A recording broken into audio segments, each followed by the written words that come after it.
Hey, what's up, Jeff? Hey, what's up, Jeff? Like that red shirt? Yeah. Yeah, I was on a call yesterday, man, with one of the team people on you know, I just went through like a training of about $2,000 type training, Mhm. and you know, and what I was about to say, went through the what was I bringing that up for? Went through like a $10,000 training, but it was I mean not a $2,000 training. I just lost my train of thought though what I was talking about, but maybe it'll come back to me. Uh, Let me make sure I got this. Got my lights on and everything. How you doing this morning, man? I'm doing good. Good, good. Well, how was yesterday? It was good. I got a lot, taken care of. Did some couple of webinar presentations as far as setting them up. So looking at recording them today. Okay, okay. What the topics on? It'll be basically setting up your marketing strategies for different niches. I've got about 100 niches to go through. I'm not going to, of course, record all of them today, but just different marketing strategy processes for the different niches. Okay, okay. Yeah, that's good. That's real good. Oh yeah, yeah. That was a I just remember what I was um so yesterday I was looking at my guy on so I did the training with one of my guys, Ash, and but then I saw I was just looking at his picture, man. I said, man, his picture is just so crisp. I was like, man, how is his picture so crispy? And Uh-huh. he was like, he was using this one um, thing that he got that made his picture so crisp. And I was like, wow. I said, okay. So he just kind of gained me on why his picture was so crisp and so clean. He said he was hooking up into another, and I'm saying I got all these cameras I done bought, man. I got probably about um, 15, $20,000 in cameras I done bought, and I Hmm. was like, I definitely need to connect that to my Zoom to make sure it's right. So um, Yeah. Well, he had basically told you how to set up what you like, lighting and stuff like that. well, nah, he was just saying how he has it set up to the it's some kind of thing he bought to where he can hook up like a real camera to his Zoom, and it's like so where Oh, he hooked up his DSLR. yeah, Oh, okay. yeah, Okay. That makes sense. yeah. But did you know you can do that? Yeah. Hmm. Oh, man, this is what I'm saying. I just be rolling. I did not know that you could do that and make that happen with the Zoom cameras, man. But um, Yeah. um, You would put it in as a NDI source. Yeah. So as long as you can capture video from your camera, you might have to download the NDI driver in order to convert it over. But hmm, yeah, do the same wow. thing with your cell phones. You can connect your cell phones as a camera. Oh wow. Yeah, I definitely need to get it off of this computer camera, man, because the camera, it just I don't know, it's just not as it's like I'm glowing or something like that. But I I don't know. you know the feeling, man. I consistently. fight with my look, and that's the reason I haven't put anything out, because you know, it's never clear enough for me, or like the background doesn't look right, or you know. Well, And I it's funny really, because I've got people with the professional cameras, and Nate told me yesterday. He said, "Man, when's the next time you coming up to Rome?" He was like, "Aaron's been asking about you." I was like, "Yeah, I do need to make it back up there." He's like, "You know, you can come up here and record your stuff if you know, we'll take care of it for you." I was like, I mean, it's really just what, an hour and a half drive, but I just got to do it because I'll be, you know, I don't know. I don't know. Just like now, I'm sort of like, well, this is shining too. My head is too shiny, you know. man, that I'm gonna tell you, I really don't care. Like, really at the end of the day about a lot of the stuff, and maybe I don't care. I care too little sometimes about stuff. Like you Yeah, I be must be on guilty, but you must be on the other end, but I am. I am. so for me, I care too little about the stuff. So for me, I'm like, because I mean, I know, and at the end of the day, if you know what you got, then I mean, you know what you got. I mean, I don't have to, like who was I was on the phone with? I was on the phone with a guy yesterday, and I was like,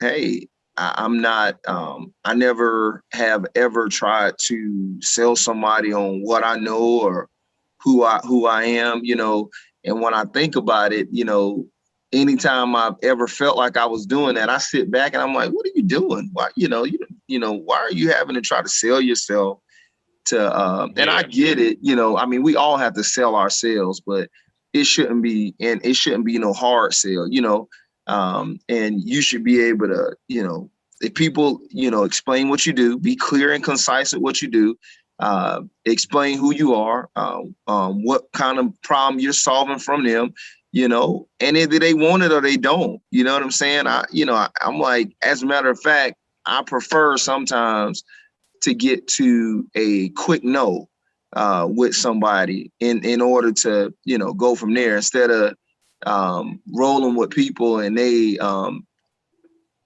and then they end up wasting, you talking and stuff. You spend all this time to eventually months later get to a no, or weeks later, shoot, for me, really days later, because, I ain't gonna be talking to nobody for no months, but I mean, but you talking about days later and it's a no. And then, that's why I always tell people in sales or anything, the key objective is to get to, um, yes. I mean, get to the truth, better yet, not the Yeah. yes, but the truth, and that's the biggest thing. I think conversations, a lot of us get in these conversations with people and they end up, how would I say, they end up just telling you anything. And then it's not necessarily the truth.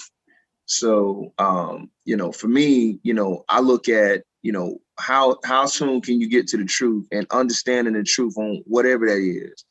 So yeah, man, that's it. I just, in my conversations and what I'm talking about, I am always trying to get to the truth with whoever I'm talking to, because so many of us carry these, have these masks, have, like somebody in sales may tell you, oh, you know what, I don't want to do business with you. I mean, and it's really, they want to do business with you. They want to do business with you, but they may be broke. But to save, to say they pride, they say, oh yeah, well, it was this or it was that. When the truth comes out later on, man, I really wanted to do that, but I'm just broke. You know? Yeah, that makes a huge difference, bro. I think a lot of that's to be said. I was listening to uh, Coach Matt with Aaron Fletcher's program, and then Aaron was saying it too. He was saying, when it comes to selling, um, you want to not sell, you want to just make sure that you are working with somebody that's a good fit. And that's really the challenge that I've been seeing. I think old school, we've been taught so much about you got to sell them. So you got to tell them these magic words or something of that nature. But it's really about finding that good fit, and you just offering whatever you provide to somebody that's a good fit for, and they're a good fit for you. And so I'm working on changing my mindset when it comes to that, hey, I'm just offering something that is of value. It's not of value to everybody, but who it is of value to, we'll just, it's a good fit. So we'll work together. But if it's not of good value, then that's fine too. So I'm just working on that. Because at the end of the day, man, I've tried to make sometimes square pegs fitting around holes, man, and that's problems later on. And I've just learned over the years, as my mom used to always say, she said, what God got for you is for you, and that's something for me that I've always looked at is like, and that's why I always tell people, I say, you can't look at other people's success and say, man, I really wish I was successful like X or like Y. First off, you don't know the type of sacrifices those people made. You probably wouldn't be willing to make those same sacrifices. There's certain sacrifices that I won't make, especially if it comes to my family and my faith, my faith, number one, my family, and my convictions. It's just certain things I won't do. I don't care how much fame, success, glory, or whatever, monies, whatever that is, So, I think, people look at the stuff that, people do and the things they're willing to do for their success, whether it be something noble or non-noble, sometimes people are willing to do whatever it takes to be successful.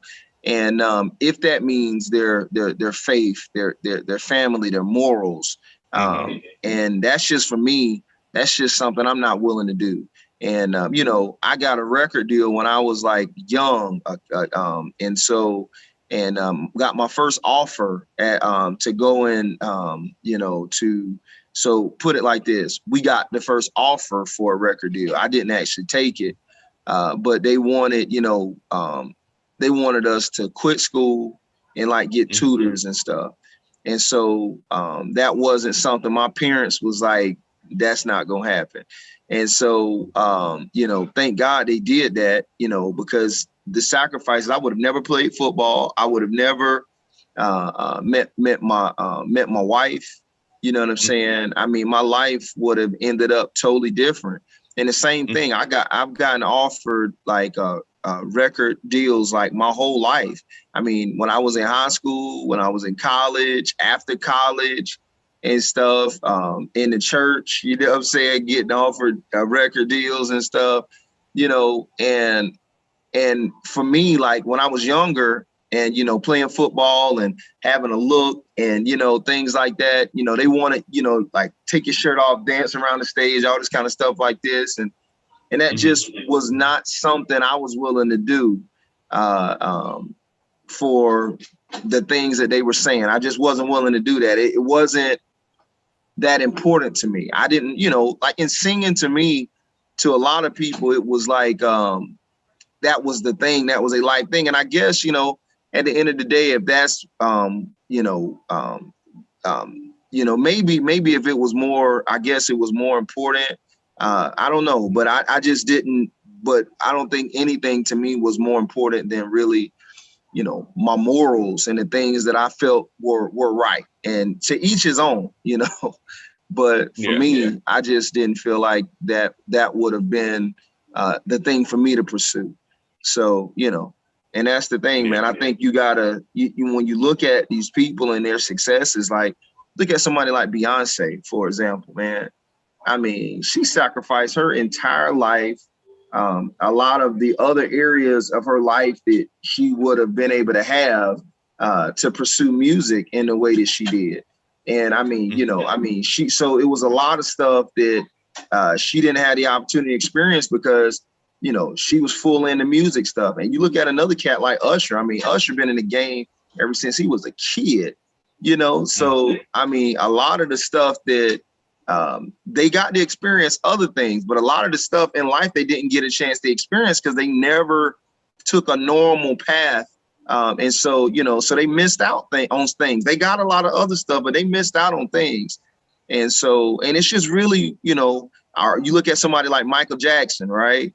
I mean, his whole childhood, he really missed out on because he was consistently in the, having to perform and do X, Y, and Z. And yeah, he's the greatest entertainer of all time, but he missed out on a lot of stuff because of it. So I guess really when I look at those things, everybody wants to have the success, but they don't know the opportunity cost that you have to give up. And that's the biggest thing, man. I always say you can't pursue two different things. If you're sitting here and you're saying, oh man, I want this. But they say, but I don't want to have to be away from my family for X amount of time. Well, you're not going to be able to achieve that. Okay. Like, when during certain phases of what I'm doing in business, me and my family, we have a discussion. Hey, I'm going to have to put more time in right now. So normally, because I spend a lot of time with my family, that's important to me. But when we're grinding on certain things, especially when we're getting certain things off the ground, you got to spend a certain amount of time in that business. I mean, you got to eat, sleep, and breathe those things. And then the opportunity costs are that you don't get to spend that time with your family. Now, the problem ends up coming up with most people is when it's long term. That's not sustainable. You can't just be so crazy in it long term that it's not sustainable. And I hear a lot of people like the people that look at the Elon Musks and all these other cats and see how hard he works and all this stuff. And I feel like, you get some success from that, but you give up a lot of stuff.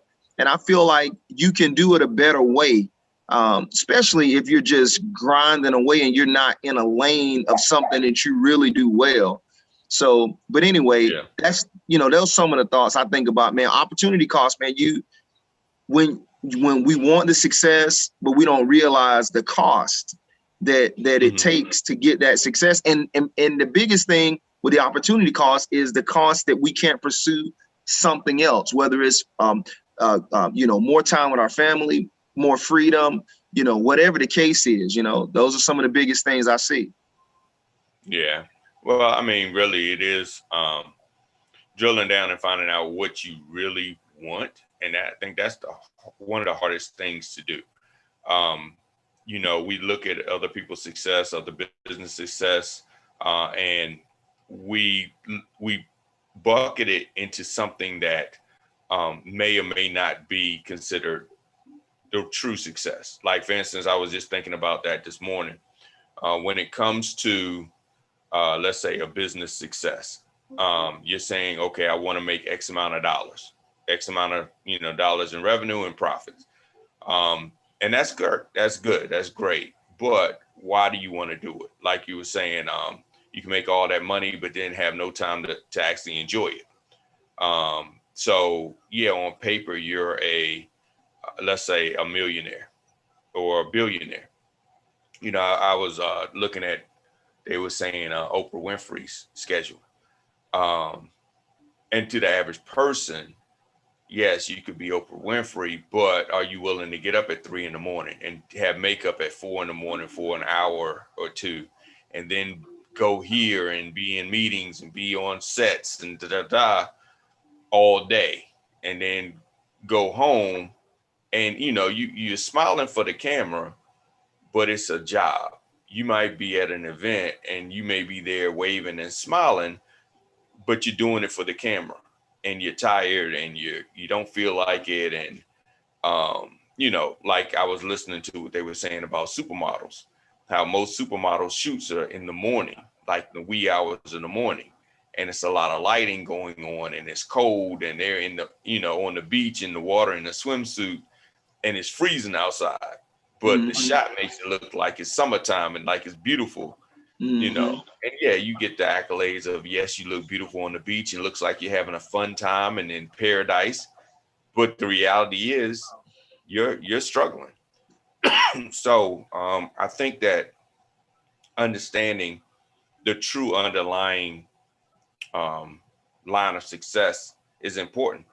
Like you're saying, one of your lines of success is your family time.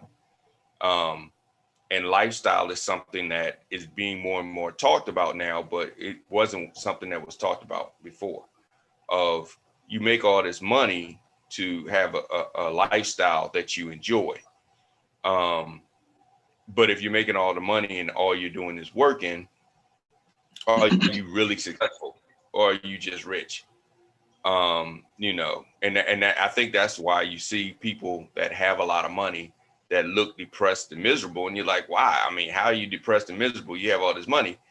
They're not really enjoying the money though. Well, They have it. well, I think you definitely can't associate money with success. Now, or just because you have money, you're happy. That's the biggest thing. Like, I mean, I think, because a lot of people, they neglect the other parts that they don't think are important until later, and they realize how important those things really were. And Yeah. so, the things that they valued as important were not as important as they thought they were until they didn't have them anymore. And so, and those are the things. I mean, money is important. Don't get it twisted. Money is important, but it's just not that important, and it's to where people think that it is, and there's certain things for me, like like once again, I say my morals, my family, my faith. And there's certain things, like when it comes to like waking up at 3 o'clock in the morning, like that's crazy to me. Like, it's no way I would wake up at 3 o'clock in the morning. Like, I mean, now I wake up at 5 o'clock in the morning, and you say that's still early, but 3 o'clock in the morning to me is still like, that's just in the middle of the night. Like, just, 5 o'clock is kind of like the morning to me. 3 o'clock is still like the middle of the night. So, and Yeah. then, waking up tired, I can't, I don't care. I'm not gonna walk through the day tired, you know, that's just Yeah. something that that's one of my places where I draw the line. Is like, if I'm gonna walk through the day tired, I might as well not do it. You know what I mean? Like a Well, zombie. I think a lot of it comes to figuring out you. And I know for myself, the hardest thing that I've ever had to do and the hardest question I've ever had to answer is, who am I? And figure that out and figure out what I'm doing. Is it for me, or is it because somebody else says that's what I should be doing? Mhm. I was listening to Eric Thomas talk when he talked about how he gets up at like, I think 2 or 3 in the morning, right? But see, Mhm. here's his routine though. He gets up and he does all that stuff in the morning, but then by lunchtime, his day is over, and then he goes and takes a long nap, and the rest of the day he can Netflix if he wants to. I mean, all his stuff is done. So it just depends. And I've done the 3 in the morning regiment before, and I probably will go back to it because it is peaceful. You don't have any distractions. You don't have phone calls and you know notifications, and it's very it's a lot more focused. But I'm not a night owl either. I'm not a person that can start working at 6 in the evening and grind it on out through midnight and so forth and so on. I'm more of a, by that time I'm working, and it's all autopilot. It's all muscle memory. So my real creativity is first thing. So getting up early will work for me, but there's other people that doesn't work for them. you know If they you they don't, Oh, you stalled out. Yeah, I mean, for other people, really, they're more night people. So you just figure out what works for you. And same thing with your business. You figure out what works for your business, because um, people give what work for their business. And like you said earlier in the call, um, you don't know what they had to go through. You don't know what they're going through. You don't know all the things like behind the scenes that makes it work for them.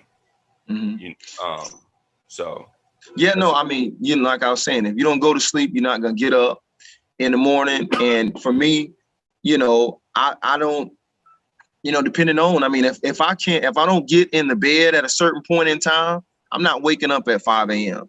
And I can make myself wake up at 5 a.m.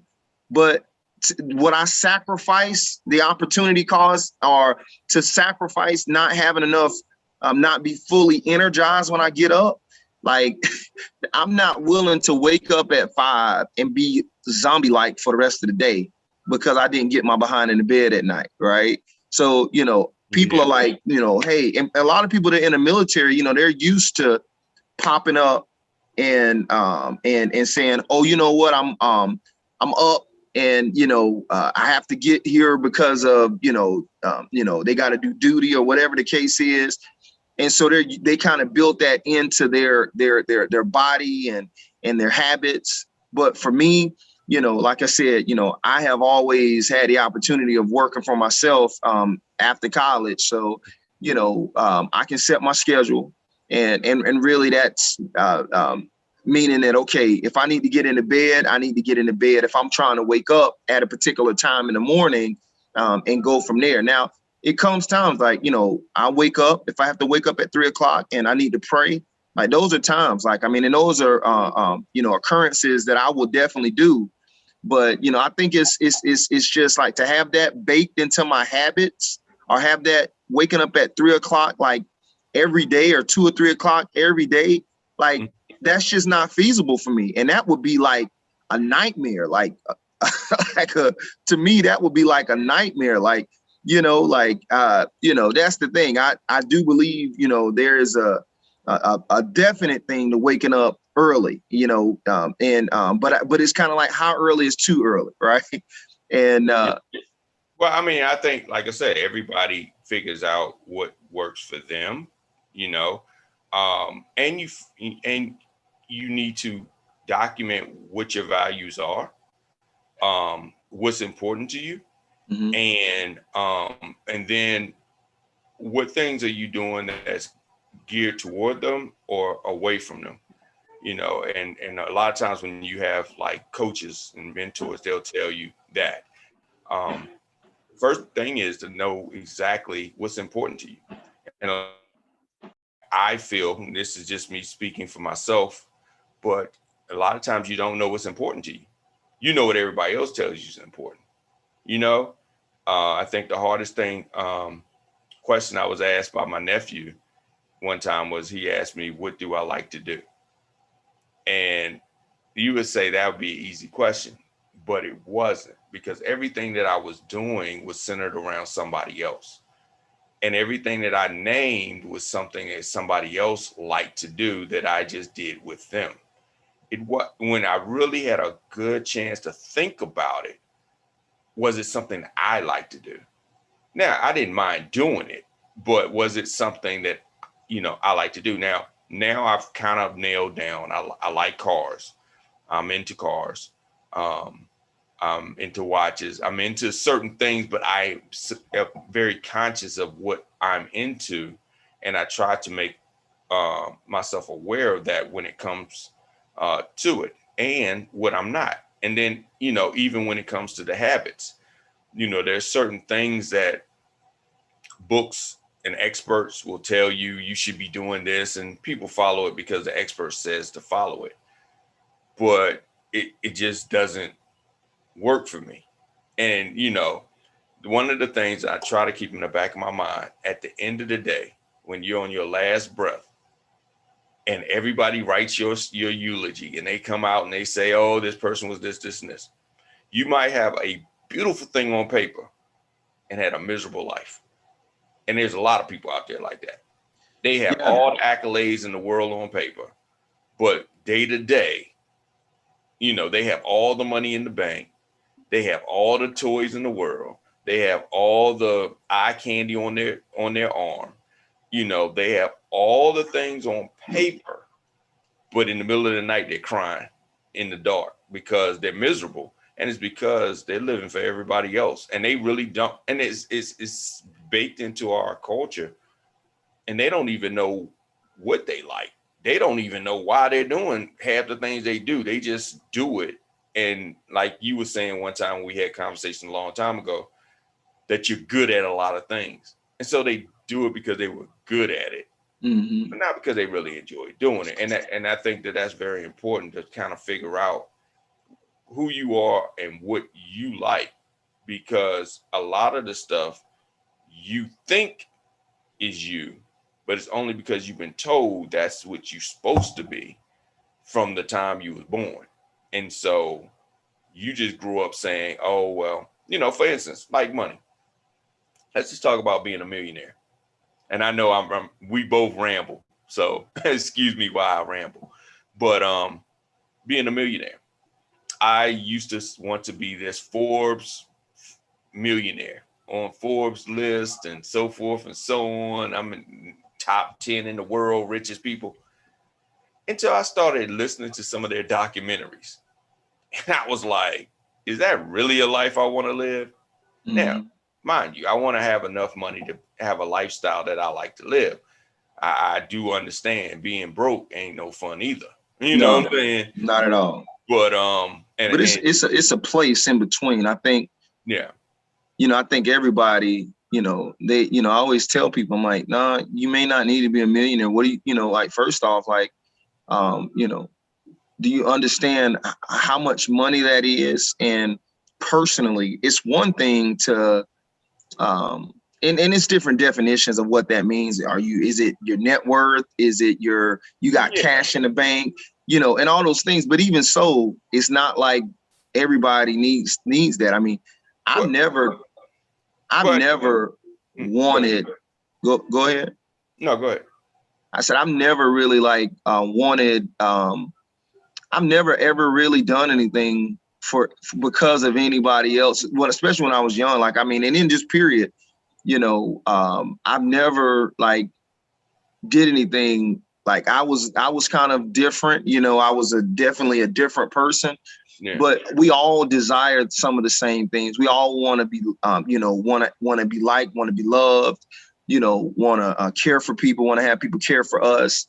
But, I think, for me, and we always have these being successful in various areas of our lives, it's like, and then, expectations of what other people think we're supposed to be. Right. Yeah. I mean, and I think that's something to where, you have to know yourself. I mean, I think I was very kind of always really secure in who I was as a person. And, not really caring, and not necessarily not caring. It's not like I didn't care about what other people said, but what I did, I cared about the other things, doing what I wanted to do more than what people said. It wasn't. And that's the thing. I think a lot of people say, well, I don't care about what other people say. Yeah, most people do. And we do. But the point is do you care about the other thing that you want to do more than you care about what other people say? This is so huge. And I think this is a big distinction that people don't want to ever admit. We say, oh, I don't care about this, what X person says. I don't care about what my cousins say, my mother and father-in-law, my boss, my friends, whatever. Yes, you do. It's just to what degree do you do? Okay. And it's if you let what they're thinking or what, you feel looking stupid. This is a lot of things. I think a lot of people they care so much about looking bad in the eyes of somebody else or looking stupid in the eyes of somebody else that they never do anything. And I think that is the biggest failure ever. And so for me, it's not like I don't care about looking stupid or being a failure or whatever. But what I do care about more than that is doing the thing I want to do. So that's the biggest thing in my life. I've always done what I wanted to do. Well, see, that's the thing too, going back to what I was saying, as far as knowing what you want to do. A lot of people say they know what they want to do, but then when you ask them, like, what do you want to do? And they'll regurgitate what society or their peers say they should be doing. Mhm. And then you drill down like a little kid, and you keep asking them why you want to do that, why you want to do that, and they really can't tell you. Like for instance, I remember talking to somebody, and they were saying they wanted to be a doctor. And I was like, oh, that's great. And then I was like, why you want to be a doctor? And we start going into it, and they don't like blood, and they are germaphobe, Yeah. and they don't really like people, being around people. I'm like, how you going to be a You doctor? don't want to be no doctor. You everything that a doctor has to do, you have no desire to do.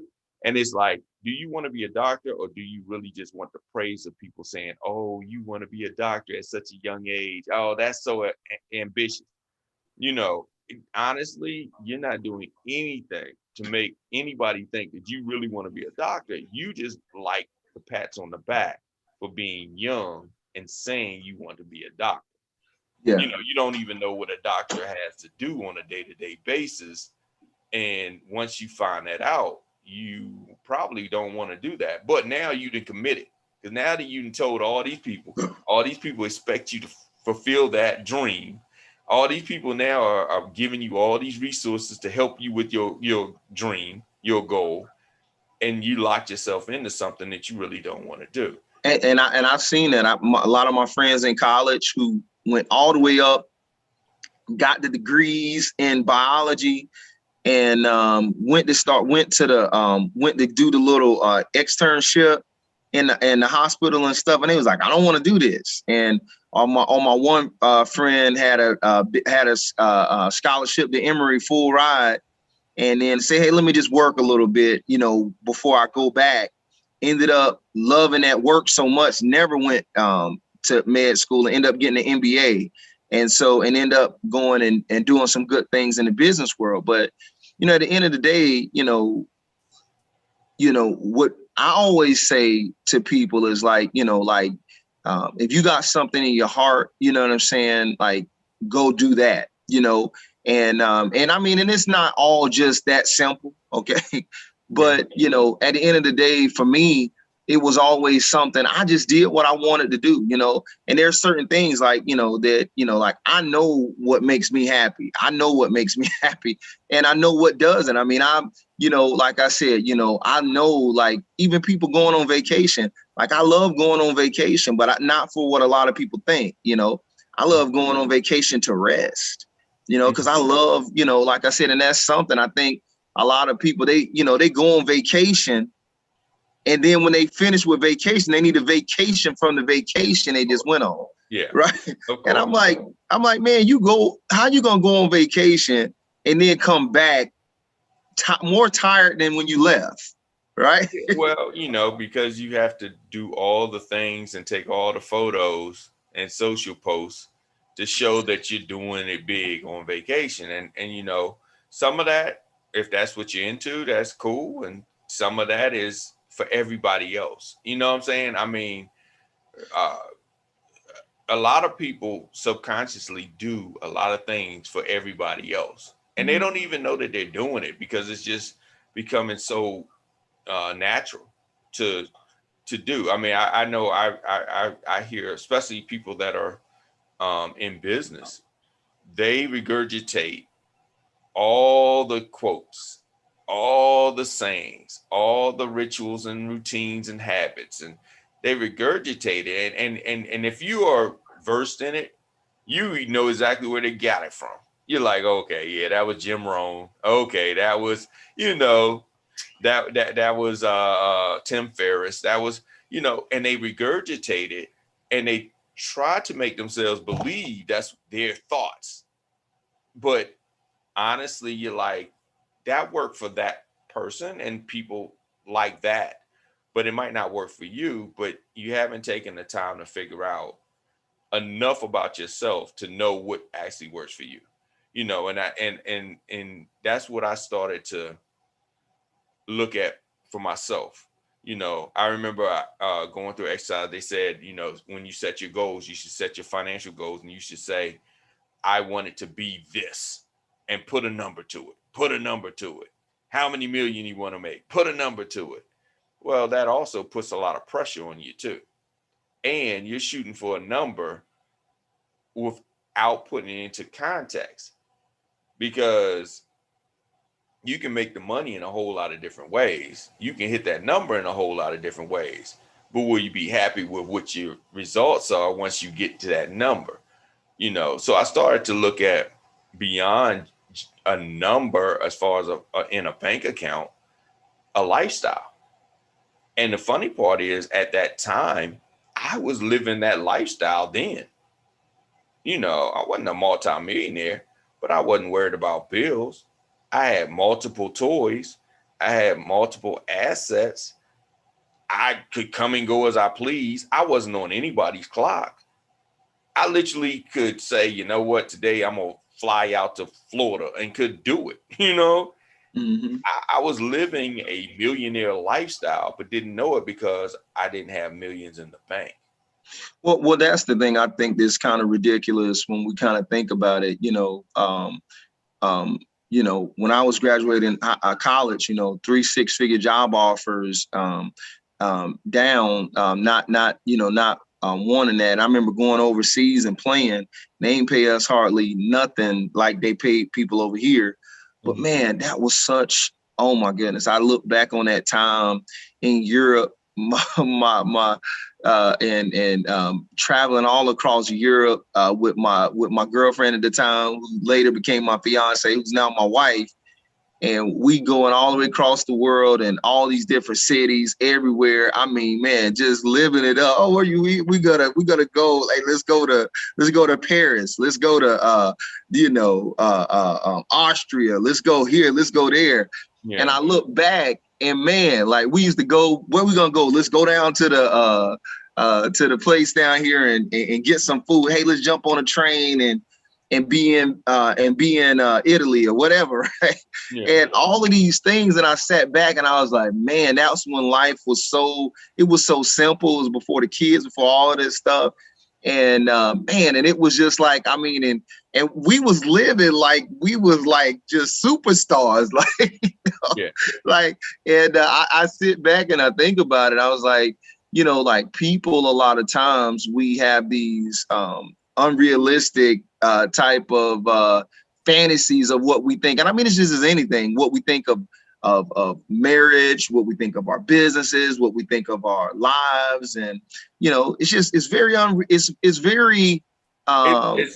it's very conditioned. Yeah.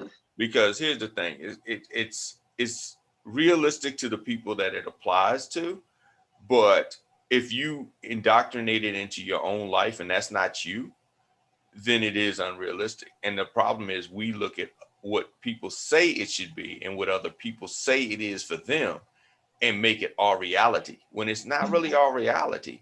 There's businesses that say, man, I wish I could be making it in business. And I know you hear this too. Man, I wish I could be making it in business, man. Business is struggling. And they'd be like, man, how long you been doing this? Man, I've been in business for myself for like 10 years, 15 years. Well, you doing it. If you literally have been keeping the lights on and you literally have been maintaining for 10, 15 years, you're doing it. But see, you're measuring it because you want to be that guy that's on the Forbes list. You want to be that guy that, and you're like, I'm not making it because I'm not at this level that people would say, oh, you're doing it big. When honestly, sometimes, Jeff, I'll say some people need to go get jobs, because being an entrepreneur is not a lot of times the thing where it's like, oh, you know what, I'm an entrepreneur, I want to make all of this money, right? And I mean, you can you get a business tomorrow, and it's just really like the difference between a job.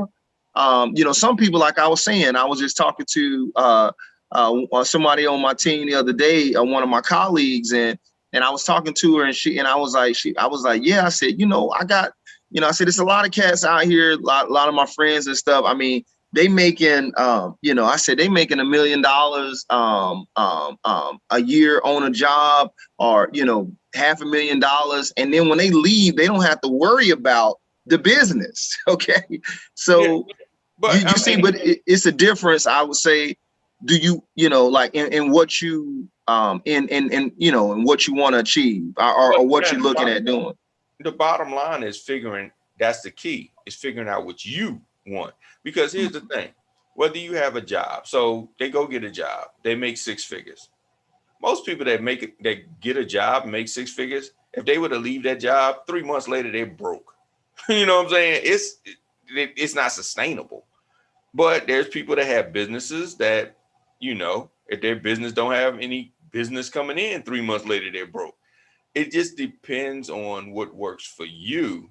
But if you're putting it on, like for instance, if I was making $100,000 a month, all right, now I'm making 100. It sounds great, but it sounds great to everybody else.